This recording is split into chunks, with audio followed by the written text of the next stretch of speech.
Church.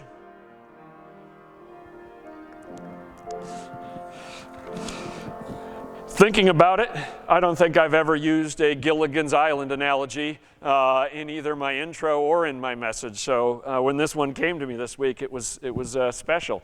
I was reminded of Gilligan's Island because I watched Galaxy Quest last week, and they believed those poor people were really stranded on that island.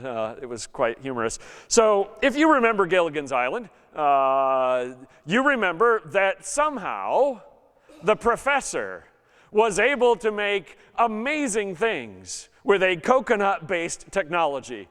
He didn't have anything, and yet it's like they had a television, they had, running apparatuses, this, that, and the other thing. The man was a genius at using things on a little island to make whatever was needed for the moment. In reality, it's much more like Tom Hanks' experience in Castaway, where it's rough, not like these lovely people enjoying their sort of vacation. But it's an interesting example of making the most of what you have, doing the best with what you've been given. And these verses are for our collection of verses in this passage this morning lent me in that direction. It was making me think of that theme. So let's take a look at Mark chapter 4, starting in verse 21. It says this: He said to them, "Do you bring in a lamp to put it under a bowl or a bed? Instead, don't you put it on its stand?" So this follows up from our message last week when Jesus was speaking in parables. This is a shorter kind of thing, of course. It's not a whole story. But Jesus is again telling them things to get them to think in a different direction. This is, of course, a rhetorical question, right? Jesus asks, when you light a lamp, where do you put it? All right? Nobody puts it under a bed. Nobody puts it under a bowl. Remember that these are oil lamps, and that is a big fire hazard. You don't put that under there, but it's also just really, really dumb, right? Why turn a light on in a place where it's not going to give off light? That's why when you close the fridge, the light goes off, right? You knew that, right? But you don't do that at home, right? You don't turn the light on in the closet and then shut the door. This is just not what lights are for. Lights are to light things up. And so you might be wondering, why is Jesus telling us that lights light things and we should use lights to light things? That seems a little odd, a little mundane. What are you doing? Well, in general, we could find a principle in this, though, right? Useful things like a lamp should be used for useful purposes. If you've got something useful, use it in a useful way. Let a light up a room. That makes sense. We could apply that in a lot of areas in life. When we've got something useful, use it. Very specifically for himself, however, there is an application. Jesus was being crushed by crowds. There was a chaos of people surrounding him. He had to preach from a boat. He was so swamped that they couldn't eat lunch and be left alone for a few minutes. And yet, Jesus is the light of the world. He's doing what he's designed to do, and so that's what he's got to do. Put that light on a stand so that people can see it. Keep in mind that the world is a dark place. Spiritually, morally, the knowledge of God is often far from people. No light that illuminates the truth has ever shone brighter than Jesus. And so obviously he was going to bring large crowds of people unto himself when he shared the truth like that. It was his purpose. So for us, the application is not that hard either. If we look at the parallel in Matthew 5:15, there's a larger context there. The context in Matthew 5:15 is evangelism, and I think a similar lesson is ours from the same words. That's our primary application. If we have the truth of the gospel, why would we hide it? Why would we keep it inside our own heads? Why wouldn't we share it? Talk about it, write about it. Why wouldn't we share the truth? But it goes beyond the gospel specifically. This is about truth in general, about combating ignorance and fear and hate and all of the things that exist in our world when the truth is hidden, when nobody can see what is real. So there's the first thought. These are all connected, but not in a firm way. So we're drawing the conclusions. Look at the second one. Whatever is hidden is meant to be disclosed. Whatever is concealed is meant to be brought out into the open. Despite our penchant as human beings for lies and half-truths and obfuscation, facts and truth tend to worm their way to the surface like rocks in a newly plowed field. You ever pick rocks? Have you ever done that? Gone out in the field and picked rocks? I've done that a little bit. You pick rocks and you think, well, we got all the rocks out of the field. And then you come back next year and there are new rocks. And you think, who put rocks in my field? Right? Did you ever wonder how those farmers got those big rows of rocks on the sides of each field? They just keep coming. It's actually quite annoying. Shakespeare wrote, "Truth will out." In The Merchant of Venice, he used that phrase a couple of times. Truth has a way of finding the surface. It has a way of bursting through. Why on earth would that be? That's because that is the nature of reality.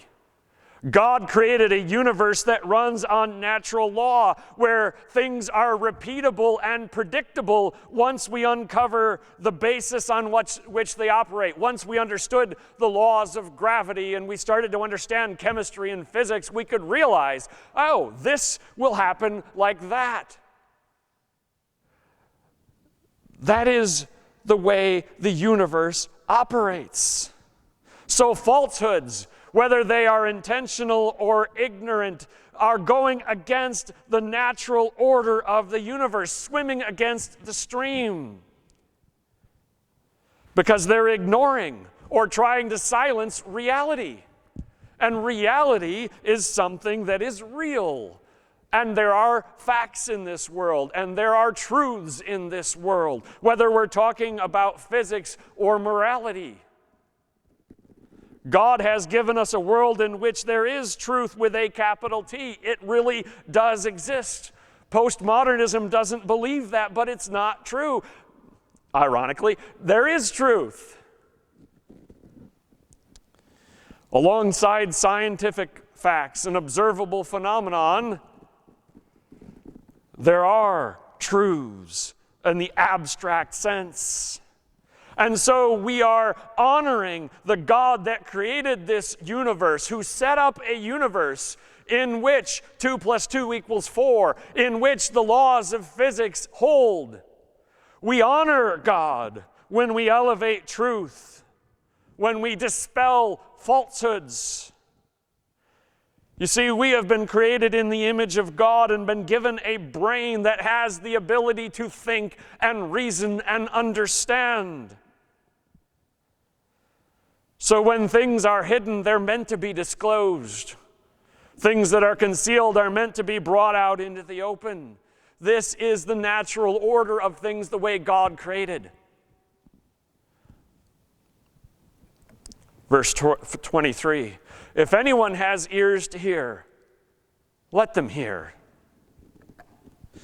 Makes you wonder, when Jesus keeps repeating this, if people really want to hear the truth about anything, about even the simplest things sometimes. Do people really want to hear the truth? There are times when I have reason to wonder about that. And there are times when I'm doing this job when it feels like I'm talking to myself. Like, nobody cares. Nope.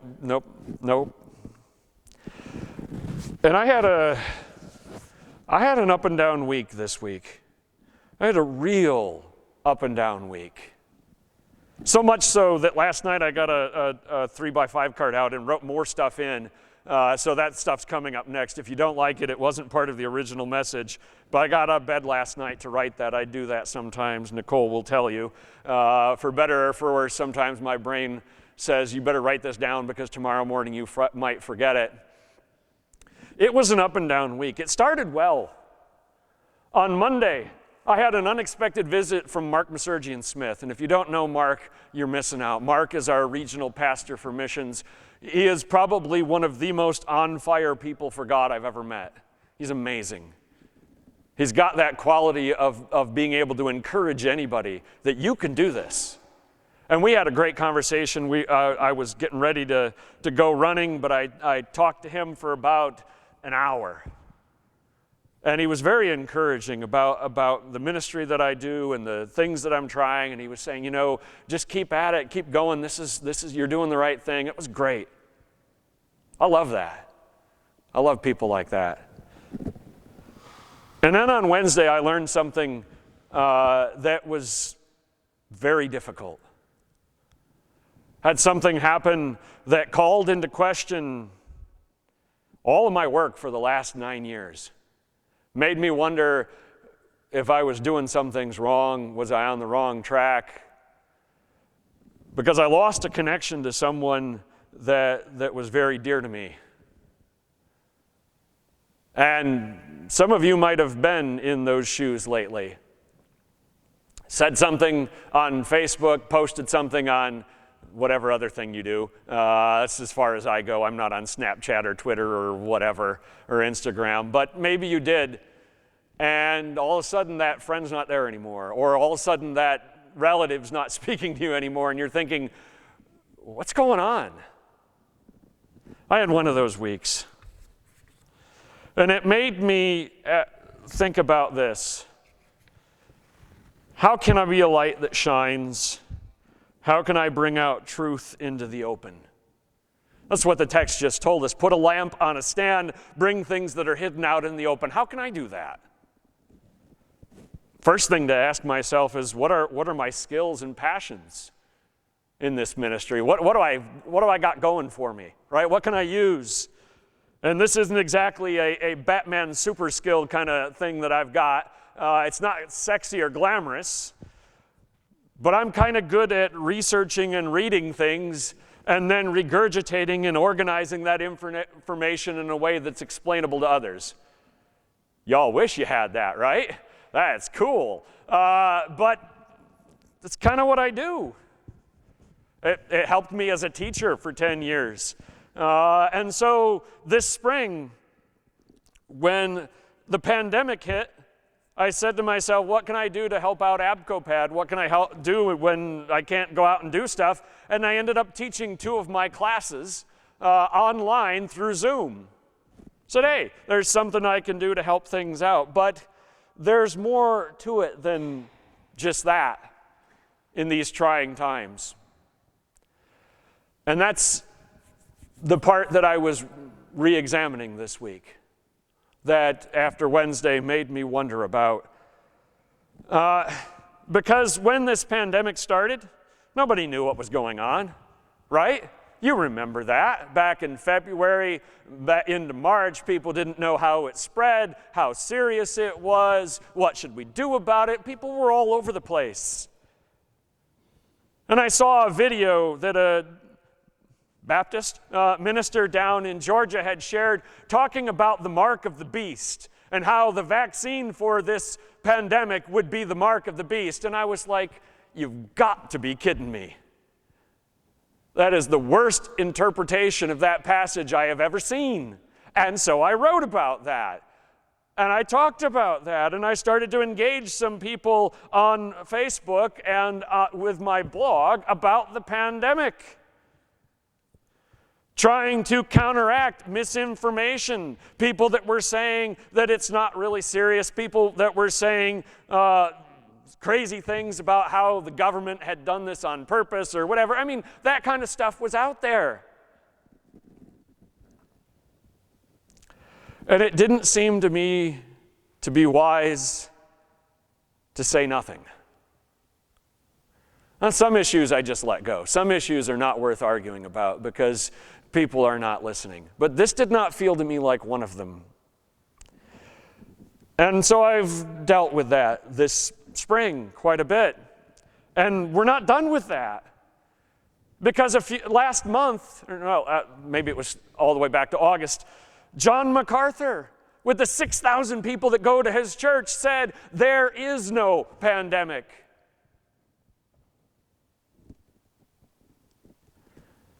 $215,000 Americans are dead, and the number is going up, and it's probably going to be 400,000 by February. What do you mean there's no pandemic? So, I'm sorry. Should I not warn the sheep as someone appointed to be a shepherd that John is wrong? God bless him, but John is wrong. It's real.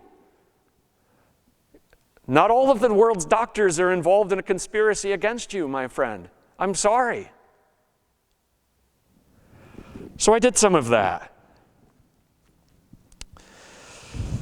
And then when George Floyd was killed, people started talking about systemic racism. Should I have told people the comforting falsehoods that everything is fine in America? There's no racism. Everybody loves everybody. Should I have said that?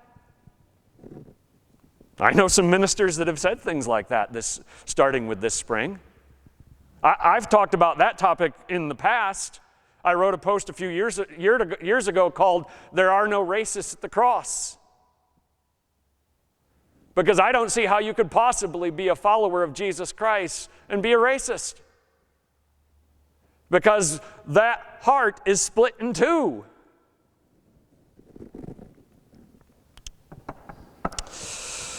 We have a hard reality to face as a church.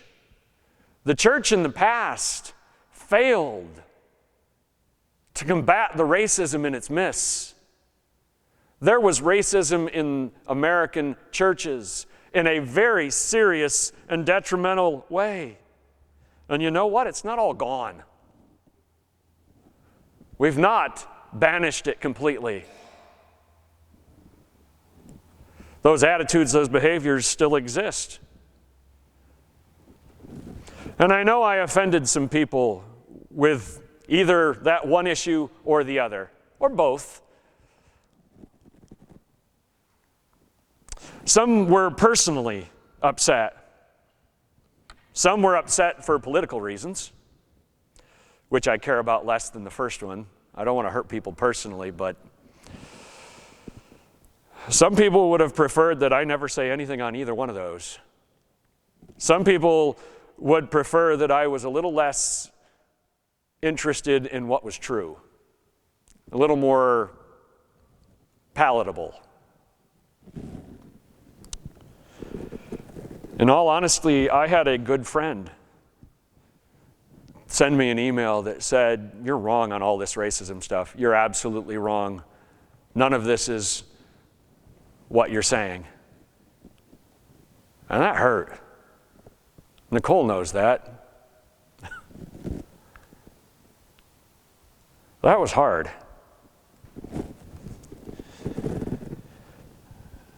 But at least it was private and not on my Facebook wall with the way some people have interacted. A number of my fellow ministers, I was talking with one of my former professors, a good man, a man with a heart for God, in this last year has been routinely insulted and had his motives and his heart attacked on social media by former students. What are we doing? What is going on? That trying to seek the truth on things that shouldn't be so hard are having people act this way.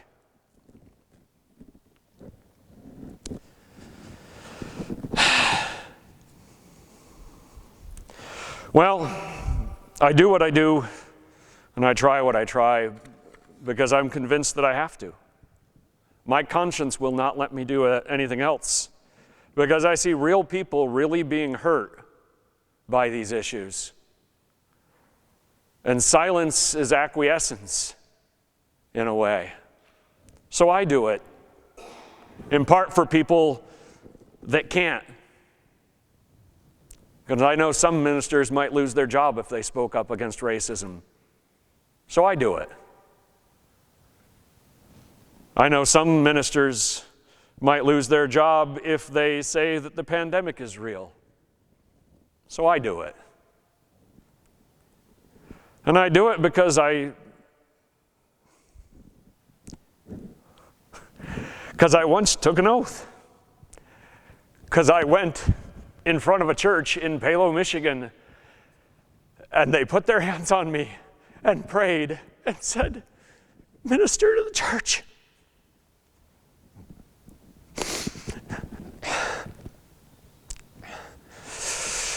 And so I do it, even when it's caused myself pain.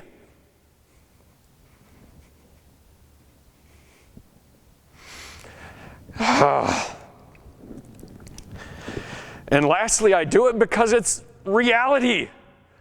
Because as a church, we need to care about what is true and what is real, and not let other things push that aside.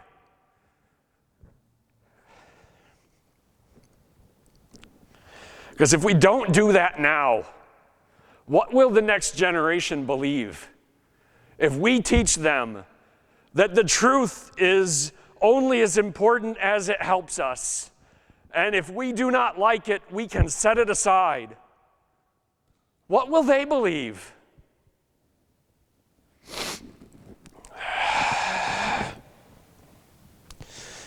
You know, back in the day, it was only like 4 years ago, we were talking about starting a homeless shelter in this town, in this county. And people said, "Why would you start a homeless shelter in Franklin? What, are you going to bring people up here from Pittsburgh that are homeless? We don't have any homeless people." And you know what? They were wrong. And myself and a bunch of other ministers and a bunch of other volunteers said, "No, we're going to push ahead with a homeless shelter because we know there is one." And you want to know something? Emmaus Haven has had every bed full day after day after day for more than 2 years. And there is a list of people hoping for shelter because there absolutely was a need here. But not everybody wanted to hear that because they had a different view of our community. This is a marvelous community. I love this town and this county. But that doesn't mean we don't have homeless people. That doesn't mean we don't have problems. When we had the forum here to talk about racism, there were moms who came in here and said, "My elementary school child is mocked and made fun of because of her race." It's real.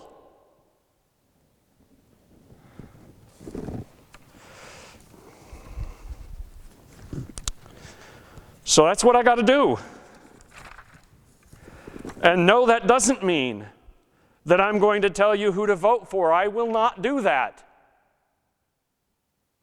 But it does mean that if I see something that is true, that is important, that affects people's lives, then I'll say something about it. And I hope you will too.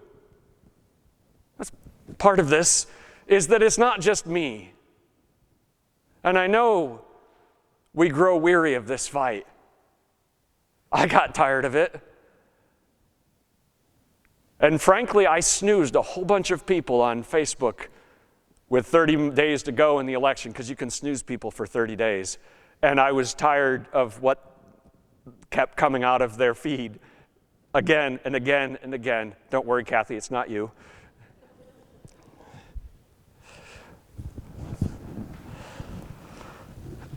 I'm sure some of them snoozed me too. That's okay. You didn't snooze me? Oh, that's nice. Look at verse 24. Consider carefully what you hear, he continued. With the measure you use, it will be measured to you, and even more. This is a fascinating verse because this verse is used in Matthew and in Luke in very different context. Actually, all of these phrases are in Matthew, Mark, and Luke, and Jesus uses them differently. It reminds us that Jesus was doing this teaching thing day after day, week after week for like 3 years. And so sometimes a phrase like this, he'd use it in this situation. And sometimes he'd use it in that situation. And I've actually seen people write and say, see, the Gospels aren't consistent. You don't understand anything. It's like a stump speech. You adapt it to where you are, small town, big town, intimate setting, large crowd. And so Jesus was doing that too. This is a principle.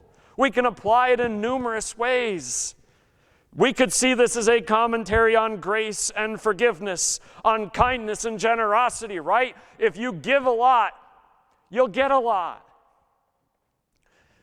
You can flip it around and say this is also a principle about vengeance and cruelty and hate. The more you use, the more you get. This is, in essence, a way of Jesus saying you reap what you sow. You get out of life what you put into it. And that is undoubtedly true. I know sometimes the righteous get back evil in response. And I know sometimes the wicked receive back rewards in this life. That's what happens here and now, but that is not the final answer on those. Because like I said before, God made a world where facts exist. God also created a universe that has a moral law in it. Just as the universe has a natural law, it has a moral law that reflects the character of God. And so therefore, the natural outcome of righteousness is a good thing. It leads to good, positive things. Righteous deeds naturally do that. And wickedness, evil, naturally result in bad outcomes. That is the universe that God created. Human society warps that and twists that sometimes, punishing good and rewarding evil. But that is not its natural outcome. God created humanity and this world with that morality baked in. So whoever has will be given more. Whoever does not have, even what they have will be taken from them. It's very similar to the last one. Depending on the context, that seems harsh. If you've got, you're going to get more. If you don't have any, we'll take away what you got. That seems rough. But when you pair it with what just came before, it's saying the same things. You reap what you sow. The more we make use of the gifts and blessings of God, the more we embrace our transformation through the Holy Spirit toward Christ-likeness, the more blessings we'll receive from God. Because the more we will have aligned ourselves with the creator and sustainer of the universe, the more Christ-like we become, the more we will receive, because the more we are working with the world that God created. There's a snowball effect to this. Conversely, the more we embrace rebellion against God, the more we reject what we were created to be, the further we will be drifting away towards self-destruction. There are only two paths. One that leads to light and life, and one that leads to darkness and death. And seriously, I'll repeat this because this is key to a Christian worldview. It cannot be otherwise. There is one path that leads toward God and one that leads away from God. The one leading toward God has to lead to life. The one leading away from God has to lead to death, because that is the universe that God made. What is there away from God? Nothing. Here's your pop culture nerd reference. What was the danger in the never-ending story? The nothing. Because away from reality, away from life that God has created, there is nothing. There is not an alternative. There is not a yin-yang. There is not a B. There is God, and there is nothing. There is righteousness and something that leads to nothing. That is the world that we live in. And so we need to put lights on stands. We need to bring hidden things into the open, because this is in keeping with our Creator. So in the end, we have a choice. We can take what God has given us. God has given us light and truth and grace and forgiveness and kindness and love. We can take all of that, embrace it, and share it with our world. Or not. Either way, these four sayings of Jesus are reminding us in their own way and taken together. Either way, the path that we go down will be self-reinforcing. It will build on itself. So what do we take from this? Try to simplify here at the end. Number one, we have the truth about Jesus. Let that light shine. We need to say that as often as we think on it and remember it. Secondly, the moral law of the world God created is clear. Righteousness leads to life, wickedness to death. Every step in either direction further confirms the destination. That is the reality of the world in which we live. We fight against it at our own peril.